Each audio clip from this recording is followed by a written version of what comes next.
to good friends, the ones we hold dear, the ones who will tell us what we need to hear, the ones who love us right or wrong, and to all those good friends that give you this song. Well, hello good friends, and welcome back to The Last Walk, Remember When, with your host, Ron Baumbach. And we're going back in time to the fun times, the snowy days of your life. So, get up off that easy chair, get those knees working, put a little oil on them, walk over to the fridge, reach in the back and get a nice big bottle of Hires root beer, open it, hear the fizz, pour it into a nice tall glass, reach into your bread box, get a Drake's cake. I like the snowballs myself, the pink ones. Sit back in your easy chair, turn on your lava lamp, close your eyes, get ready. The Last Walk is back. Life is too short, we get only one turn. With luck we find beauty, but we sometimes get burned. But if you've had a true friend, or perhaps love, you've experienced the peace of heaven above. It's wintertime in Long Island. It's wintertime in America.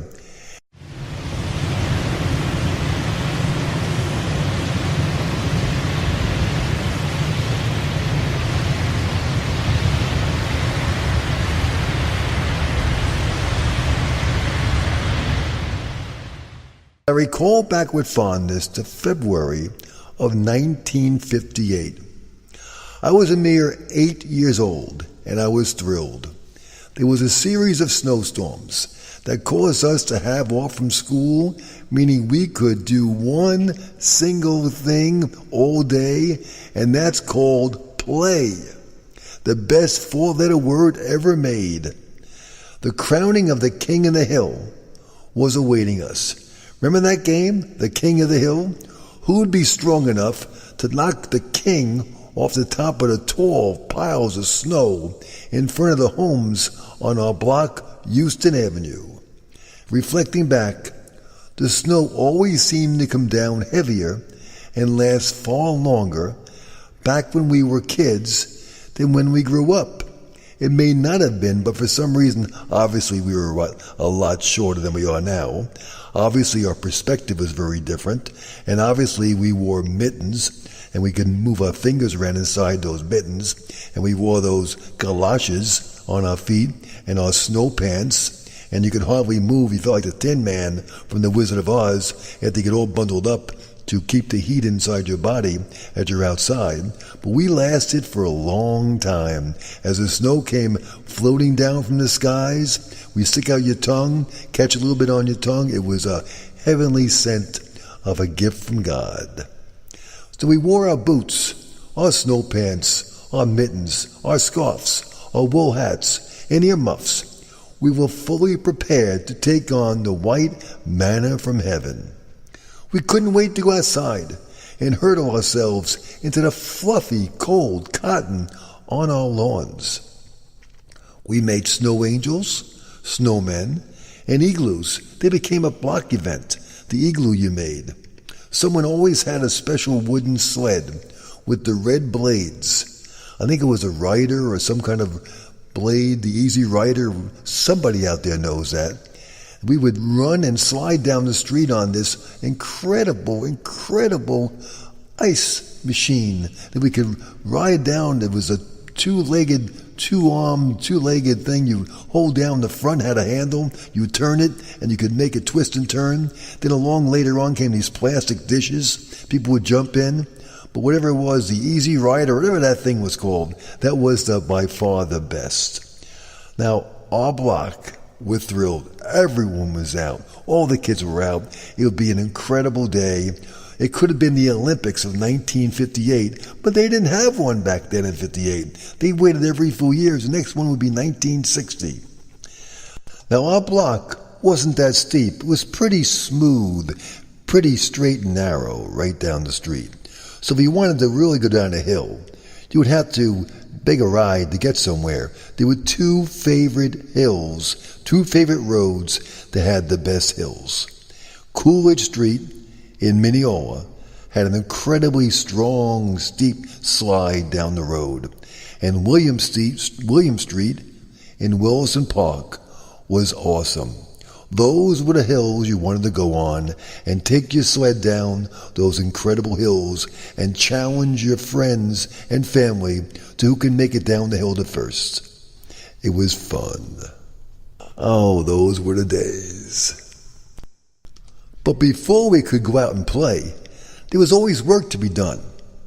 Now, nobody back then had snow blowers, the electric ones or gas ones, none of this stuff. Nobody had a snowplow. Nobody had hired help to shovel them out from the winter tundra. The hired help was us kids. We go out trying to make a couple of quick bucks, trying to knock on some neighbors' doors or go around the block and try to make some money. It was a family affair. To grab a shovel, go out and try to get your own driveway cleaned out, your walk cleaned out, and most importantly, your stoop. Make sure that thing was clean as a whistle. You took a shovel, a pick, or a spade. You try to chop down, get rid of all that ice that was underneath the snow. For some reason, it always stayed underneath, and it got harder and harder and thicker and slippier, if that's a word. Slippier? I don't know, I just made a new word up. Anyway, so the big thing was to try to get rid of the ice that was underneath the snow. And that was a fun arm wrestling event. Now, once that was done, we had to watch out for one thing: flying snowballs. Now, they were fun-filled events, and usually really very harmless. At times, however, one thing would lead to another, such as whose snowman was larger, whose had a bigger nose, who had the best eyes, or it got worse, whose dad was stronger, or the all-time incredible one was, whose mom made the best chocolate chip cookies. One thing led to another, and it was a big snowball fight. But usually they ended joyfully in nature, nobody got hurt, and snowballs were flying all over the street, usually missing the mark. The only issue was if some professionals got involved and froze their snowballs in their parents' freezer. They would take the snowball, roll it up really well, really compact the ice, put it in the freezer, wait about an hour. Then these clowns would come outside and start flinging these pieces of blocks of ice. And once they did, well, guess what? They became the target, the solitary target. And the game, my friend, soon ended when they came running back in the house, never to do it again. Life is too short, we get only one turn. With luck we find beauty, but we sometimes get burned. But if you've had a true friend, or perhaps love, you've experienced the peace of heaven above. Now we would ice skate, or attempt to ice skate, at a place called Perks Pond, or some people called it Herrick's Pond. We also went to the Mineola Library tennis court, which would be iced to form a nice rink. Now, if we wanted to go really big time, we could actually pay to skate at a place called Skateland. That is, of course, if the one and only New York Rangers were not practicing, since that was their official practice rink. Sometimes we just went there and watched them practice for free. It was a real thrill. And my favorite player to watch going around the rink was number 7. Number 7 was Rod Gilbert, whom I believe back then was the only Ranger to have scored over 1,000 points in their entire Ranger career. Rod was my hero because we shared a similar background. We had similar surgeries, spinal fusions, and I always felt a special kindred to this guy, that if he could have a spinal fusion and ice skate as a Ranger, there's hope for me. But I never made it to the ice. I made it to the ice. I usually made it on the ice. Now, later that year of 1958, the New York Giants football team played in the cold tundra of Yankee Stadium. They were now the only New York Giants team left in New York, since the Dodgers and Giants left, the baseball teams sadly moved away to the warm, sunny climate of California the previous year, 1957. So the football Giants, who still remain, were the only Giants left in the city. In mid-December of 1958, the Giants defeated the Cleveland Browns on a snow-filled turf by virtue of a guy who we all idolize. The field goal kicker, Pat Summerall, did a field goal near the end of the game to win the game. Years later, I'm walking down Manhattan Street making sales calls. Who comes facing me walking down the street? No other than Pat Summerall. I was like, that is the guy who won the game in 1958. Pat Summerall, who went on to a great career as a broadcaster for football and on CBS. Anyway, when Pat won that game, New York went ecstatic. The field was covered with snow and enthusiastic celebrating players. It was unreal. 2 weeks later, in what is now called the greatest game ever played, the New York Giants lost to the Baltimore Colts in one of the very first games ever to be broadcasted via television as it is, to the entire nation, except for New York, our hometown, where it was blacked out. You believe that? There's all snow on the ground. The Giants are in this exciting game.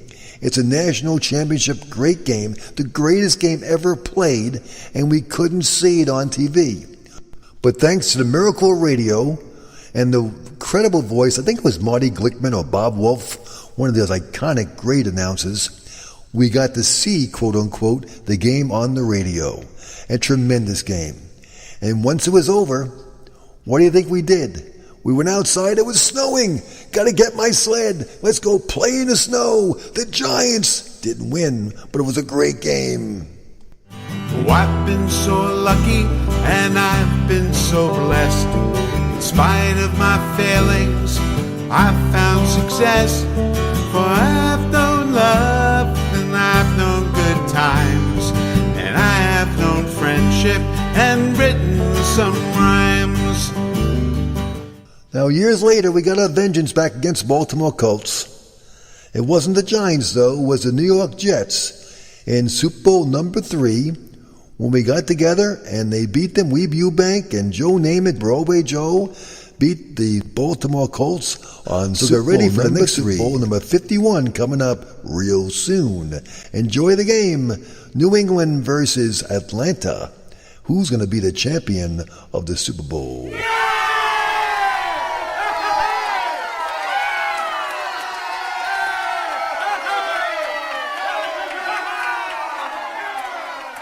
You've been listening to The Last Walk, Remember When, with your host, Ron Baumbach.